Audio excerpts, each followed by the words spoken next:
ಪ್ರಿಯರಾದವರೇ, ಯೇಸುಕ್ರಿಸ್ತನ ನಾಮದಲ್ಲಿ ನಾನು ನಿಮ್ಮನ್ನು ವಂದಿಸುತ್ತೇನೆ. ನಾನು ನಿಂತು ಮಾತನಾಡುತ್ತಿರುವಂತಹ ಸ್ಥಳ ಬೆತ್ಲೆಹೇಮ್. ಇಸ್ರೇಲ್ ದೇಶದಲ್ಲಿ ಇರುವಂತ ಬೆತ್ಲೆಹೇಮ್ ಎಂಬಂತ ಊರಿನಲ್ಲಿ ನಿಂತು ನಿಮ್ಮೊಟ್ಟಿಗೆ ಮಾತನಾಡುತ್ತಾ ಇದ್ದೇನೆ. ಈ ಸ್ಥಳ ಯಾವುದೋ ಗೊತ್ತಾ? ಯೇಸುಕ್ರಿಸ್ತನು ಜನಿಸಿದಂತ ಆ ರಾತ್ರಿಯಲ್ಲಿ ಕುರುಬರು ಬಯಲಿನಲ್ಲಿ ಕುರಿಗಳನ್ನು ಕಾಯುತ್ತಾ ಇದ್ದರು. ಅವರು ನಿದ್ರೆ ಮಾಡದೆ ಎಚ್ಚರವಾಗಿದ್ದು ತಮ್ಮ ಮಂದೆಯನ್ನು, ಕುರಿಗಳನ್ನು ಕಾಯುತ್ತಾ ಇದ್ದರು. ಅದು ಕೂಡ ಚಳಿಗಾಲ ಅಲ್ಲವ? ಅವರು ಬೆಂಕಿ ಕಾಯಿಸುತ್ತಾ ಇದ್ದರು. ದಿಢೀರೆಂದು ಒಂದು ಪ್ರಕಾಶಮಾನವಾದ ಬೆಳಕು. ಒಬ್ಬ ದೇವದೂತನು ಪ್ರತ್ಯಕ್ಷನಾಗಿ, ನಿಮಗೆ ಶುಭ ಸಮಾಚಾರವನ್ನು ಹೇಳುತ್ತೇನೆ, ಇಂದು ಕರ್ತನಾಗಿರುವ ಕ್ರಿಸ್ತನೆಂಬ ರಕ್ಷಕನು ಹುಟ್ಟಿದನೆಂಬಂತ ಶುಭ ಸಮಾಚಾರವನ್ನು ತಿಳಿಸಿದರು. ಆ ರೀತಿ ಹೇಳಿ ದೇವದೂತರು ಒಂದು ದೊಡ್ಡ ಗುಂಪಾಗಿ ಸೇರಿ ಒಂದು ಹಾಡನ್ನು ಹಾಡುತ್ತಾರೆ. ಆ ಒಂದು ಸ್ಥಳವೇ ಇದು. ಇಲ್ಲಿ ಒಂದು ಗುಹೆ ರೀತಿಯಲ್ಲಿ ಇದೆ ಅಲ್ಲವಾ? ಈ ಬಯಲುಗಳಲ್ಲಿ ಈ ಗುಹೆ ರೀತಿ, ಇದು ಬೆಟ್ಟ ಪ್ರದೇಶ. ಇದರ ಒಳಗೆ ರಾತ್ರಿ ಸಮಯದಲ್ಲಿ ಚಳಿಗಾಲದಲ್ಲಿ ಕುರುಬರು ತಂಗಿರುತ್ತಾರೆ. ಆ ಒಂದು ಸ್ಥಳವೇ ಇದು. ಹಾಗಾದರೆ ಈ ಒಂದು ಸ್ಥಳದಲ್ಲಿ ಅನೇಕ ದೇವದೂತರು ಬಂದು ಸುಂದರವಾದ ಒಂದು ಹಾಡನ್ನು ಹಾಡಿದರು.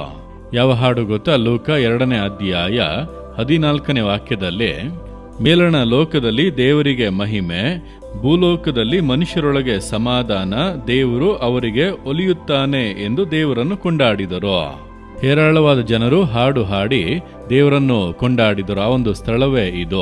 ಅವರು ಆ ಹಾಡಿನಲ್ಲಿ ಏನು ಹೇಳುತ್ತಾ ಇದ್ದಾರೆ ನೋಡಿರೆ, ಮೇಲಣ ಲೋಕದಲ್ಲಿ ದೇವರಿಗೆ ಮಹಿಮೆ, ದೇವರಿಗೆ ಮಹಿಮೆ ಉಂಟಾಗುವಂತ ಒಂದು ದಿನ ಇದು.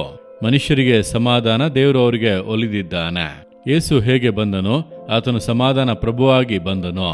ಸಮಾಧಾನ ಇಲ್ಲದ ಮನುಷ್ಯನ ಜೀವಿತದಲ್ಲಿ ಸಮಾಧಾನ ಕೊಟ್ಟು ಆಶೀರ್ವದಿಸಲು ಬಂದನು. ನಮಗೆ ಸಮಾಧಾನವನ್ನು ಉಂಟು ಮಾಡುವಂತೆ ಶಿಲುಬೆಯಲ್ಲಿ ತನ್ನನ್ನು ಬಲಿಯಾಗಿ ಕೊಟ್ಟು ತನ್ನ ರಕ್ತವನ್ನು ಸುರಿಸಲು ಬಂದನು. ಆತನು ಶಿಲುಬೆಯಲ್ಲಿ ಸುರಿಸಿದ ರಕ್ತದ ಮೂಲಕ ಸಮಾಧಾನವನ್ನು ಉಂಟು ಮಾಡಿದನೆಂಬುದಾಗಿ ವಾಕ್ಯವು ಹೇಳುತ್ತದೆ. ಅದಕ್ಕಾಗಿ ಆತನು ಅವತರಿಸಿದನು. ನಿಮ್ಮ ಹೃದಯದಲ್ಲಿ ಸಮಾಧಾನ ಇದೆಯಾ? ನಿಜವಾದ ಒಂದು ಸಂತೋಷ ಇದೆಯಾ? ನಿಮ್ಮ ಸಮಾಧಾನ ಬಾಧಿಸಲ್ಪಟ್ಟಿದೆಯಾ? ಪಾಪದ ನಿಮಿತ್ತ, ಯಾವುದೋ ಒಂದು ಅವಿಧೇಯತೆ ನಿಮಿತ್ತ ಆ ಪಾಪಗಳನ್ನು ಕ್ಷಮಿಸಿ ಸಮಾಧಾನವನ್ನು ಕೊಡಲೆಂದೇ ಪಾಪಿಗಳ ರಕ್ಷಕನಾಗಿ ಯೇಸು ಹುಟ್ಟಿದನು.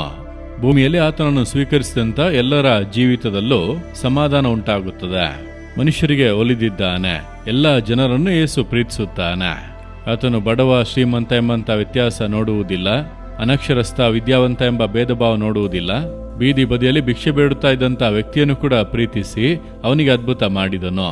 ಎಲ್ಲರಿಂದಲೂ ಕೂಡ ತಿರಸ್ಕರಿಸಲ್ಪಟ್ಟು ಯಾರು ಕೂಡ ಗಮನಿಸದೇ ಇದ್ದಂತ ಒಬ್ಬ ವ್ಯಕ್ತಿಯನ್ನು ಯೇಸು ಹುಡುಕಿ ಹೋಗಿ ತನ್ನ ಪ್ರೀತಿಯನ್ನು ತೋರ್ಪಡಿಸಿದನು. ನಿಮ್ಮನ್ನು ಯೇಸು ಬಹಳವಾಗಿ ಪ್ರೀತಿಸುತ್ತಾನೆ. ಯಾರು ನನ್ನನ್ನು ಪ್ರೀತಿಸುವುದಿಲ್ಲ, ನನ್ನ ಮೇಲೆ ಯಾರಿಗೂ ಪ್ರೀತಿ ಇಲ್ಲ ಅಂದುಕೊಳ್ಳುತ್ತೀರಾ? ಯೇಸು ನಿಮ್ಮ ಹೆಗಲ ಮೇಲೆ ಕೈ ಹಾಕಿ ಹೇಳುತ್ತಾನೆ, ನನ್ನ ಮಗನೇ, ನನ್ನ ಮಗಳೇ, ನಾನು ನಿನ್ನ ಮೇಲೆ ಪ್ರೀತಿ ಇಟ್ಟಿದ್ದೇನೆ. ಇದನ್ನು ಹೇಳುವುದಕ್ಕಾಗಿಯೇ ದೇವರು ಮನುಷ್ಯನಾಗಿ ಅವತರಿಸಿ ಬಂದನು. ಯೇಸು ಬಂದದ್ದು ಅದಕ್ಕಾಗಿಯೇ. ಮನುಷ್ಯರ ಮೇಲೆ ದೇವರು ಇಟ್ಟಂತ ಮಮತೆಯನ್ನು, ಪ್ರೀತಿಯನ್ನು ತೋರ್ಪಡಿಸಲು. ಆತನು ಹೇಳುತ್ತಾನೆ, ನಾನು ನಿನಗೆ ಒಲಿದಿದ್ದೇನೆ, ನಿನ್ನನ್ನು ಪ್ರೀತಿಸುತ್ತೇನೆ. ನಿನಗಾಗಿಯೇ ನಾನು ಲೋಕಕ್ಕೆ ಬಂದೆನು. ನನ್ನನ್ನು ಮರಣಕ್ಕೆ ಒಪ್ಪಿಸಿ ರಕ್ತ ಸುರಿಸುವುದಕ್ಕಾಗಿ ಬಂದೆನು. ನಿನಗಾಗಿ ಸತ್ತು ಜೀವದಿಂದ ಎದ್ದೆನು. ನೀನ್ ಕಂಗಾಲಾಗಬೇಡ. ಯಾರು ನನ್ನನ್ನು ಪ್ರೀತಿಸಲಿಲ್ಲ ಅಂದುಕೊಳ್ಳಬೇಡ.